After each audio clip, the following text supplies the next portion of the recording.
The richest man who ever lived looked at his fortune and called it meaningless. 3,000 years ago, a king sat in a palace lined with gold.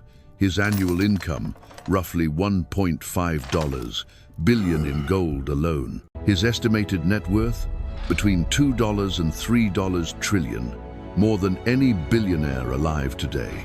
And this King Solomon picked up a pen and wrote 5 observations about money that still haunt anyone willing to listen. Ryan, 38, a project manager in Charlotte, North Carolina, stumbled across those words at 2 a.m. on a Tuesday. His savings had just crossed $100,000 for the first time. He'd never felt more hollow. What Solomon discovered about wealth 3,000 years ago is something most Americans won't understand until it's too late. And by the end of this video, you'll know the one financial truth that separates peace from panic. Solomon didn't write Ecclesiastes as a young man chasing wealth. He wrote it after he'd already won, after the palace was built, after the gold stopped impressing him, after every pleasure was tested and found wanting.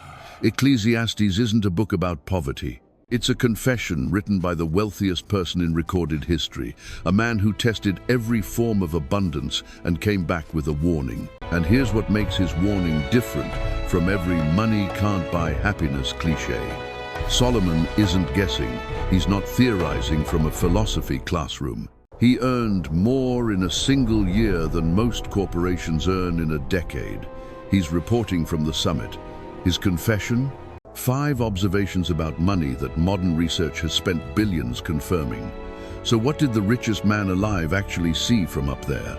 Whoever loves money never has enough. Whoever loves wealth is never satisfied with their income. Ecclesiastes 5:10. Solomon wrote that line, owning more gold than most nations. And 3 millennia later, science proved him right. A landmark study published in Nature Human Behavior found that emotional well-being plateaus around $75,000 a year. Beyond that threshold, the hedonic treadmill kicks in. You adapt to each new level of income, and the goalpost moves again and again. Ryan knows this. 2 years ago, he earned $72,000 and told himself, if I just hit 6 figures, I'll finally feel secure. He got the promotion. The raise came, and within 4 months, his expenses had quietly expanded to match. New car lease, better apartment, upgraded subscription to everything.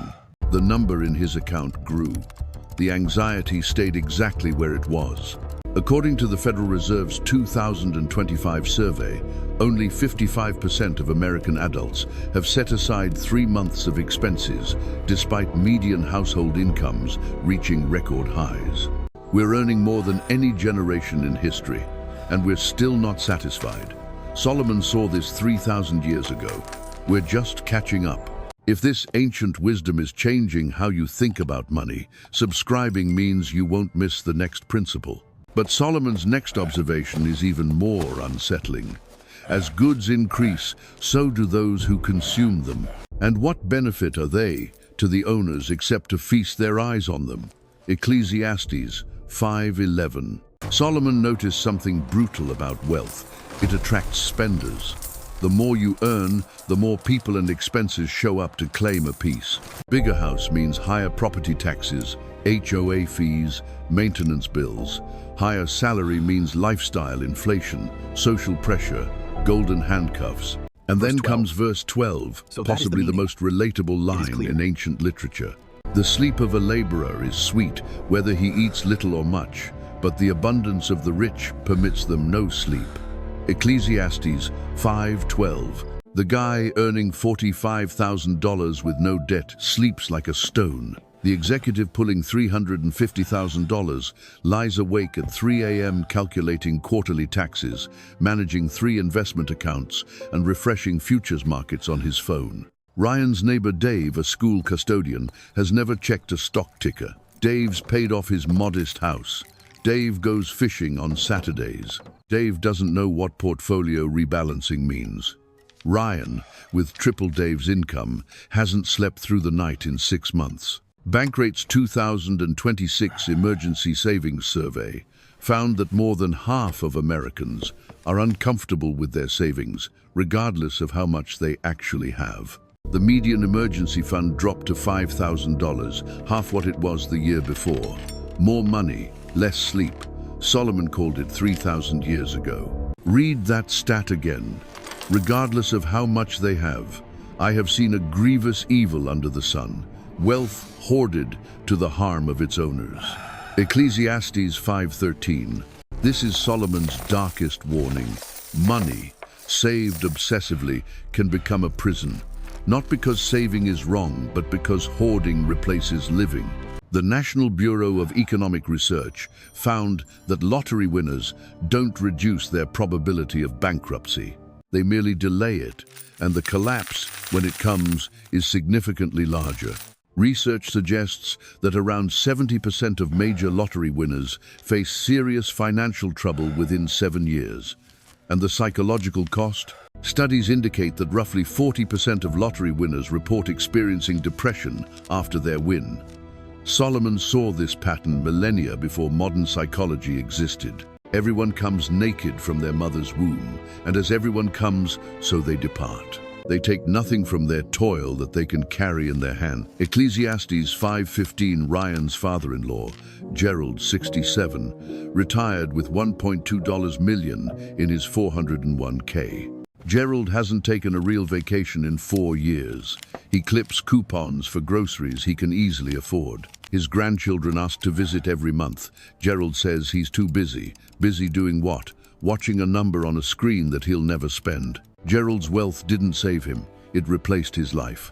Solomon would have recognized Gerald instantly. But here's where Solomon's confession takes its most unexpected turn. After declaring wealth meaningless, he doesn't say, "Give it all away." He doesn't say money is evil. He says something far more nuanced and far more useful. This is what I have observed to be good, that it is appropriate to eat, to drink, and to find satisfaction in one's toilsome labor under the sun during the few days of life. Ecclesiastes 5:18. Solomon's answer isn't poverty, it's contentment, and modern research backs him up in a way that might surprise you. Researchers found that simply having $2,000 in emergency savings represents a psychological tipping point.